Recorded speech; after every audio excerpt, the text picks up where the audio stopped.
Hi guys, welcome back. My name is Smangele Sibisi and I'm with Ulusipiwo Kize.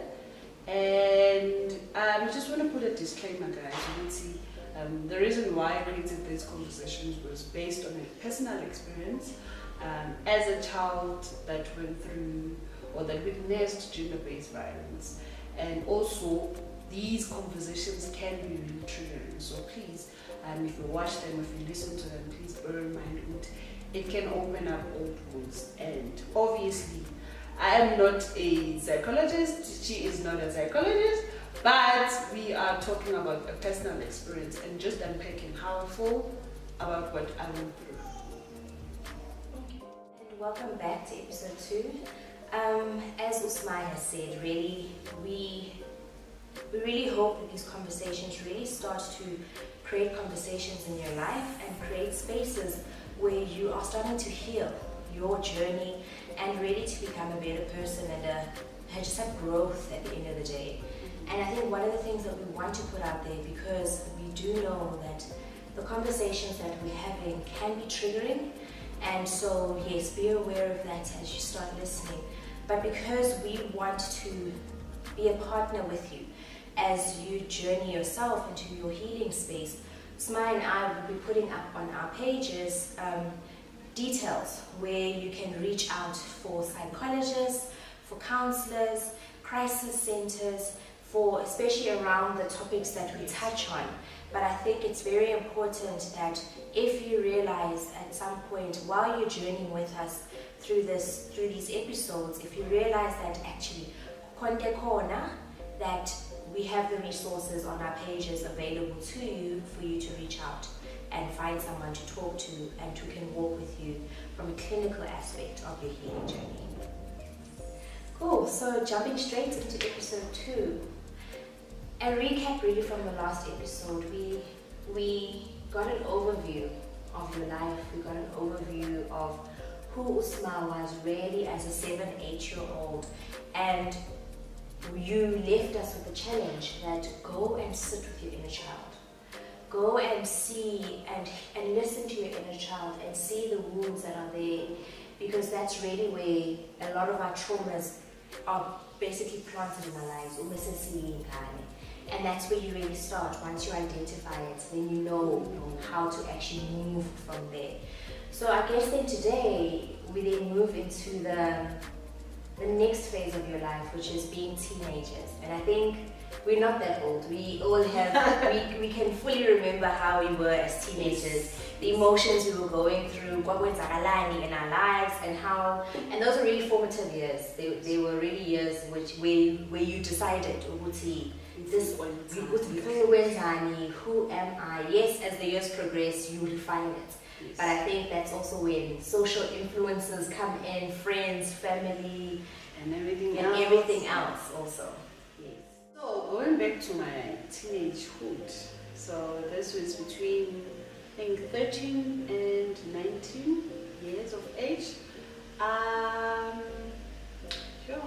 So this was a time where I was still staying with Gogo. Yeah. So I'm trying to Gogo nomkhulu, Umani Baba u2 and my aunt.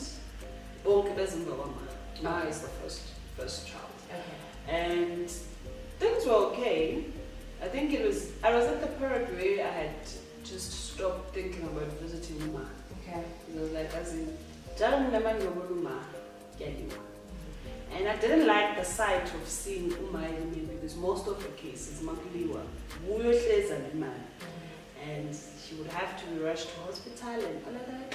So it was just not a right sight to enjoy. So I had decided to leave. And if Gogo says, okay, now we're gonna go visit Uma, because I think at one point I had realized Gogo, he left was affecting her as well. Because there was days where she would say, hey, and then she'd be like, hey, or you're bound to find because so it was really affecting her as well, but she acted all strong. So school was going well. I was participating at school because part of participating in school kind of eliminated the thoughts was uma situation as a journey, and I was just finding ways to work around life and just enjoy life. Also, one thing I remember, I was a very jolly child. I always was smiling because me, I was a jolly child. And I remember Gogo used to shaya because ngangilezi zilanda bangani so dlala izindlu ejardini ekhaya, so we'd go collect boxes and plastics and build houses in the yard. So I was that child. And now looking back, I think I was that child because I always wanted to find something that could eliminate the thoughts of feeling lonely around Ukumbulumani and all that. So I also wanted to act in a way that I would have wanted if my mom was closer to me. So I felt like I needed to be there for other people because Uma wasn't there for me. Even my father, well, overstayed and Mazi, sorry for the word. Baba mi Yamazi, but Kimkumbula Semman and Zanga. So I feel like not having the love of Abazali, for me, young kids, and I feel like I need to be umzali or meaning I need to take care of them. Yeah. So I was a jolly child. Like I was very jolly. If you smile like that, Yeah. then she will ask me what's happening. And then also, literally, Gogo would have to sit me down and be like,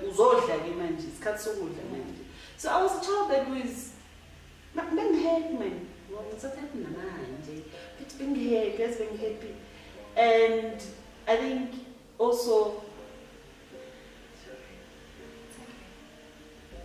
I was a happy child because I think, like I said before, to eliminate all the thoughts. And then I think when I was in grade 10, I then moved to my aunt to go stay in Naye, just to focus more because at least we got strict. So I just wanted to focus more. The last 2 years of my school were like the crucial parts because that's when you got to choose who to focus on my subject. So ngahamba safumana gogo ngahamba ngihlala money, grade 10, grade 11, grade 12. At one point, umama said to me, "Sma, ngiyabona ukuthi indaba ukuthi ungayibona uma wakuyakhathaza." And also because you chose not to do it anymore because this is how you feel about it. But I want you to keep something in mind because uma wako is not your project. You are not going to be there for her, for you to fix her. Yeah. No. Your project right now is to make sure that you fix your own life so that when it turns out one day, it's something that you wanted it to be. Yeah. Don't put her in your plans to flume, correct, flume, so like. Because I'm trying to complain with it. You know, every time when I go see my mom, I'll say to her, and she would say no. And I think, must say around 2017. I was like, okay, fine. Because I can't move you here or can't force you to leave this place, therefore I'm going to at least make surroundings to look better for you, you know. I bought her a new shirt and I was like, let's do away with the old one. And I think that was me accepting that there's nothing I can do with this one, you know. But at 18, at 17, I was frustrated with why isn't she doing what I want her to do? Because I could also see, because I've witnessed these things happening in her life, I could also see with, hey man, baby girl, suga. And she was also, no, I am not leaving this place. I think also for her, it was, she didn't want to be a burden, mother figure people. Number one. Number two, she had friends that she had known for years. So now if she moves from where she stays to Wakogo, she needs to start now making friends. She doesn't have friends outside. Number three, I think it was freedom. When she's at her own place, she has all the freedom to do whatever that she wants to do. If she wants to go drink, she can do that. But obviously, there's limits, even though there was freedom for them to drink and sit down. But I think frequently. And then the other thing is, I think when she was at her own place, she was able to deal with her own skeletons in her own closet. Now, if she has to go go, she would now need to structure her life and kind of like live a new life, because now we live in a certain environment, different principles, opposed to la de Tlharakon. So I think she just didn't want to come home because of those things. And I think also she still had the trauma that she went through when she was a child between Nomawaki, that she didn't want to face Magabuli, because I remember when she used to visit home, and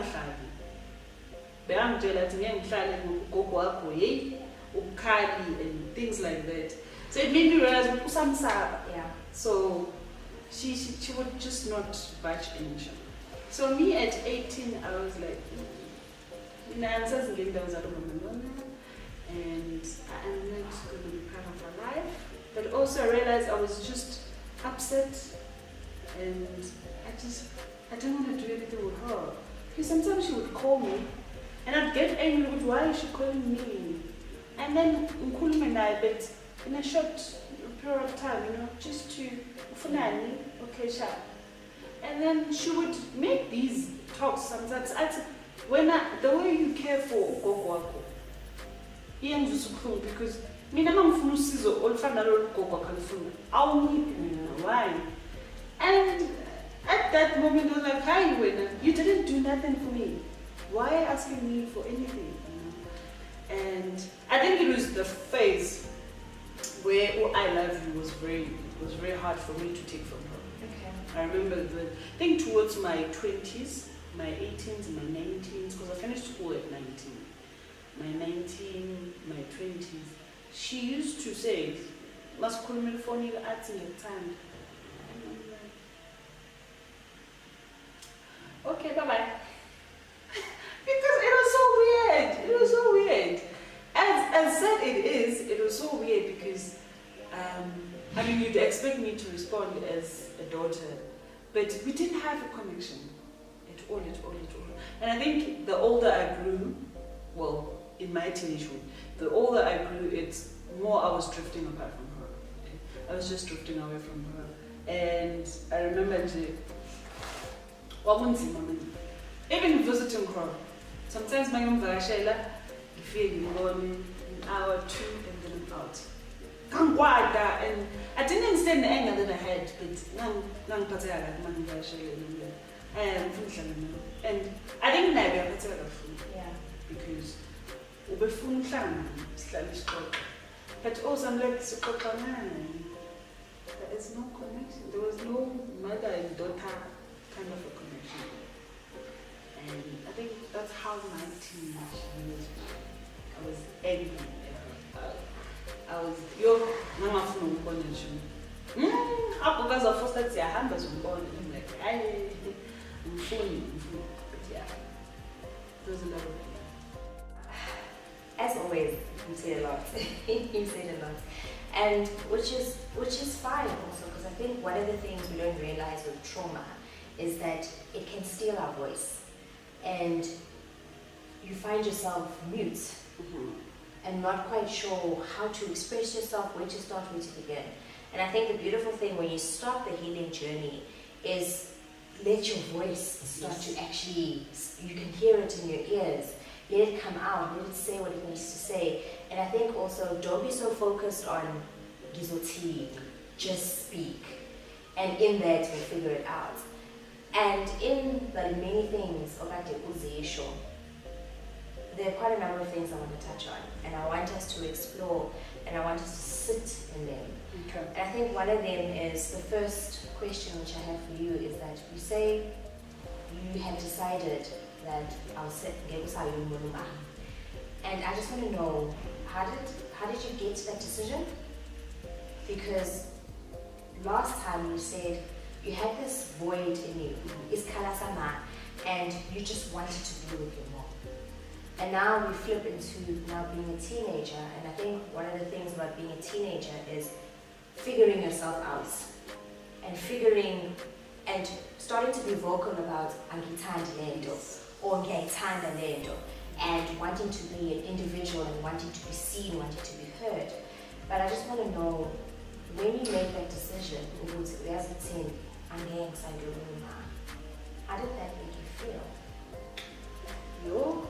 I think I was angry. I was angry because I don't think my mom understood how I felt about her lifestyle. I don't think she knew. Even though as much as I tried to show her, I don't like it. But she couldn't see it. And also, there was no change after seeing him changing people. And so I had realized I'd stop going there because I don't want to witness these fights anymore. You know? And like I said, I think more than when and it doesn't feel nice. It doesn't look nice because now every time I saw there's a scar left. And just for me to be counting all these scars that I could see in her body, in her face, it wasn't a nice feeling. And I think for me to decide what I'm saying, I don't want to witness this anymore. So at all. Even though but like I said, there was other things that I wanted to focus on that helped me to walk away from that experience. Even though it wasn't walking away from an experience because it was still inside of me, I had bottled it inside, but it was okay, siyakhatha, siyaphoza manje, senze sobuya sidinga lo mama lo at a later stage. So I think I was angry more than anything else. And you mentioned the word angry quite a bit when you speak of how you felt towards Uma and situations like in your teenagehood. But on the flip side also, you speak about being a jolly child. So I guess that balance of anger and it coming out as jolly. But I'm going to ask you to do something for me. Okay. And it goes back to the conversation we had last week about sitting in our emotions and understanding that we are a full human being, which means we have all sorts of emotions within us. And in order for us to truly know and how we're feeling, what needs to happen, how do we move from here, we need to identify all of those things, all of the way that we're feeling, and be able to resolve it then from there. Because sometimes when we don't identify the emotion, we can identify the situation. And they quickly fall into the solution and logical solution for the situation. But then we leave the emotion behind. And to me, it means you leave yourself behind because you are also an emotional being. So to also identify those emotions and then move from there. How do you then move from there?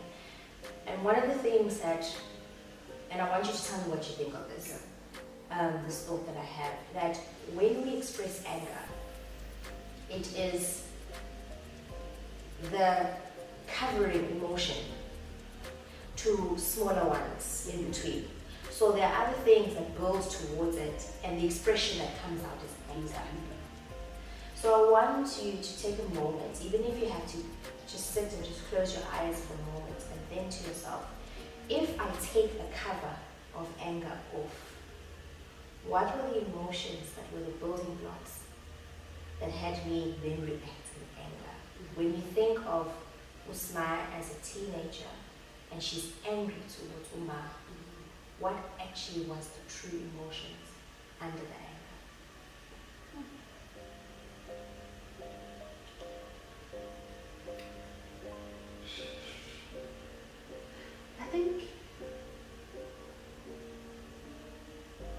I think for me, more than anything else, it was presence Gamma, which was absent. It was presence Gamma, and I wanted her to be a provider for me because the situation in Finland wasn't that well off. So support as well. I think it was. I think it was the major two things was those two: her absence and her support. I think the first time Mom did something, maybe it was like 2 years ago, if I remember correctly. The first time my ex started maybe it was 2 years ago. So all this time, all these years in my teenagehood, the relay was on Gogo and the teenager relay was on Gogo. And obviously, then stepped in to say, no, I'll take over from here when I was doing my grade 10. And so it was longing for that experience of buying something or be there for me or be here next to me as well, you know. Also, more corner, one day and just leave. I think it was those two things, the support that I needed from her and the presence that I needed from her. I think more than anything else, finances,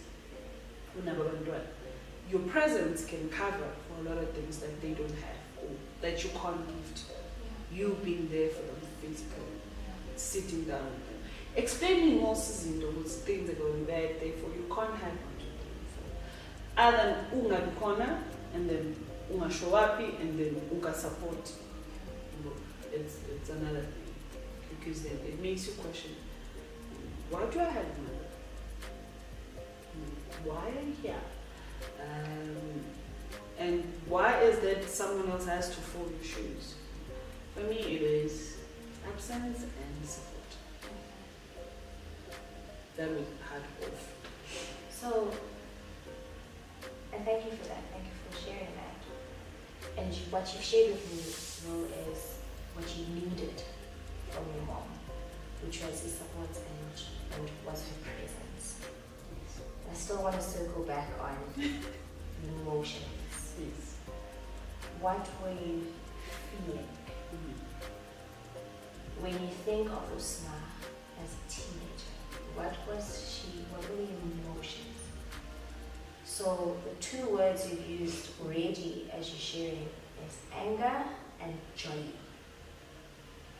But I want to understand under the anger, what were you feeling? Not what you needed from Uma. What was Usma feeling like? And if you can't and you're still trying to figure that out, it's okay. But I guess I don't want us to miss the feeling. What was the emotion? Can we cover this on the next episode? Yeah. It's okay. Yeah. Can we cover this on the next It's episode? okay. And I just want to highlight this because I asked how was my feeling as a 7 and 8-year-old, and your response was you were a child who understood. So it was a literal response. I just understood, but you still were not able to share how I was feeling. Because becoming a child who understands means that you felt something and you concluded that how I'm going to deal with these emotions is to be a child who understands. Then as a teenager, you felt something and you concluded that I'm going to be angry and I'm going to be jolly. So take the time that you need. And I think this is also the challenge even for myself, as I'm also on my journey and I'm working through my stuff. It's to stop and what is the emotion which has gotten me to the conclusion of being a perfectionist, to the conclusion of being a jolly child, to the conclusion of being a child who understands, the conclusion there was something I was feeling and I was needing that wasn't met. So yeah, I guess that's my challenge out there. So I think, okay, then moving on from there, I think one of the things, you said such a beautiful thing, and Umamane said to you, you are not your mother's savior. And that is a big bomb, even in my life. It was. You are not your mother's savior. We are no one's savior at the end of the day. Yes. And I just want to know, but you then continued and said, then you got to a point where you started working and you thought to yourself, well, Uma doesn't want to leave here and come here. let me meet her halfway by building her something, which is still a savior mentality. It's just still a savior mentality. You're just trying to figure it out. Okay, you're still trying to figure it out that way. So I guess I want to know then, when Umamane shared that wisdom with you, you are not your mother's savior.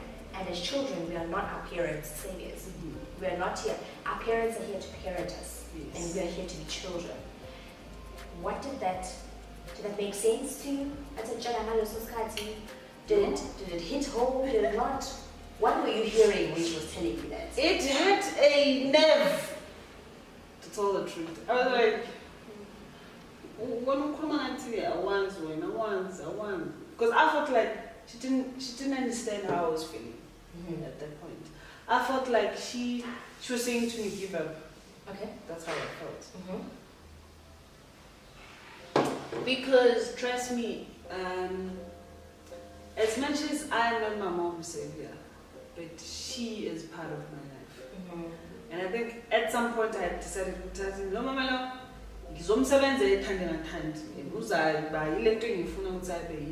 because like I said, at some point there was roles that were reversed now. I felt like I was her and then she was me. Now I was taking care of her.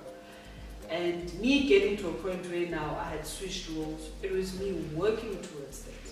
I was like, if she couldn't do certain things for me, I'm gonna understand that there was probably reasons why she didn't.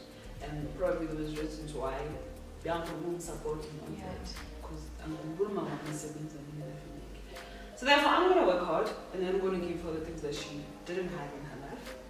Probably, I don't know, that was a way of me healing myself. I'm gonna do these things for her because she has never had anyone doing these things for her.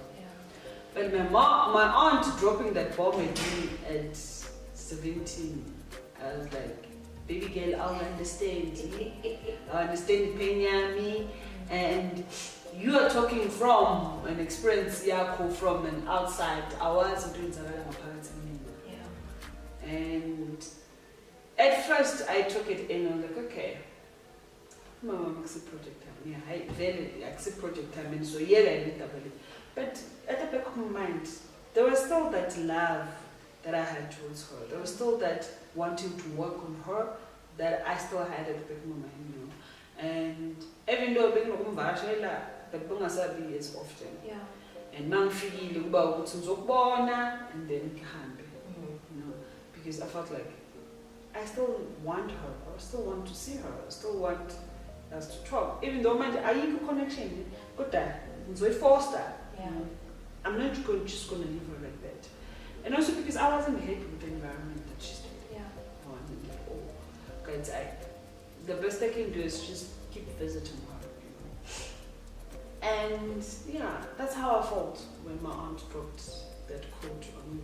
You're not going to save your mom. And accept project that called work on yourself. And I think at that age, kind of filter and just it's okay. Actually, bygones will leave them be bygones. But as you progress with your life. Until I get to a point where it's like you said on the first episode, healing is about dropping down those bags, now start unpacking. There's those bags that when you say bagons are bagons, we are entitled to one day, she is that kid. I was like, even if I decided to answer again, I was like, Gizomana number 9. One day, what in life? What happened? Okay. So that's how I felt at that moment, or how everything turned out. Okay. Yes. And being the woman that you are now, looking back and remembering your aunt's wisdom, the journey of then understanding you're not your mother's savior. How have you progressed through that through the years? When did you continue to be her savior right up until the end? Or did you learn, did that wisdom drop into your heart? I think I didn't stop. Truly, honestly, I did. That was that thing that you said, you can't leave her. You can't. She's part of you, you know. And even though, like I said, visiting her became less and lesser, but I would force myself. Yeah, and therefore I'm gonna go. I'm gonna force myself. Even if it's just to see her for 30 minutes and then come back, it's okay. And I think after I had my first clinical psychologist session, and then she also said that to me. She said to me, you need to stop doing all the things that you're doing for your mom. You are not her boyfriend. You are not her mother. You are her kid. She is actually supposed to be doing what you're doing to her, to you. So now I must stop taking groceries to my mom. And I like, no. But also, she kind of opened my eye. Yeah. The one thing that I loved about her that she did instantly was for us to, let's go back to childhood. Tell me about your childhood. Then she said, go back to your mom, ask her all these things that you're telling me now. Find out from her side. What's going to be there for you, you know. But also she mentioned you're not your mom boyfriend, like and get candies. But yeah, looking back now, I did transition to someone that understood my mom better. Okay. I also tried to understand her choices, her decisions in her life, and I was like, decisions what choose of the life I choose it. I mean, all I'm going to do right now is going to try and fix myself, the trauma that I had, and then also try and reach out to her to understand what figure but also me asking her at some point what's name is so beginning go right as people in your life. I'm going to start taking care of you. So that's smart. And I guess thank you for the honesty also of actually saying, no, I actually never stopped being my mother's savior. And I think the tricky thing with that is there's that thin line of I now am an adult, I now have means, I now have resources, and I want to plow back the pie. I want to assist at home, I want to you know, because it's something which brings me joy. But I think it's where your heart is at. There's the intent of your heart. If your heart is sitting in a place of joy and it pours out, versus now the thin line where you're now stepping into the savior mentality and you feel obligated to do that. And that's another topic for another day. And I think the thing that comes up for me in Jabanje Ukuluma about, no, I never stopped in some shape or form being my mother's savior, even though I knew there were things I was to be influenced again, but I still couldn't stop. I still needed to look after Umawami. I guess I want to ask the question of boundaries and how boundaries then look, how your relationship with Umawako and how it was working throughout the years. How did that influence or your understanding, and therefore you applying our boundaries in your life, and not just towards her, but just because as we've come to know, trauma just doesn't only affect one area of your life. It shows up in many different spaces in many different ways. And I think I want to understand boundaries and how that showed up in your life. True. I think first thing that I did was I'm going to make money. I was like, I'm not going to give you money. Physical money. No, you need something. That's what I'm saying. Because most of the time, well, no Coco used to tell me, do you know, Njalo money is money. Yes, we pay join the minutes. And then also phone fruits at Angnampupu and So first boundary that I set was okay, so you can make money. He's almost taking this into. So time to tell grocer, spoye, it's okay. So mniga mhlambu 3, 4, 500 for you to cover paraffin and then it's just you know. And then the other thing I think I set boundary on was a situation like at that point, overwhelming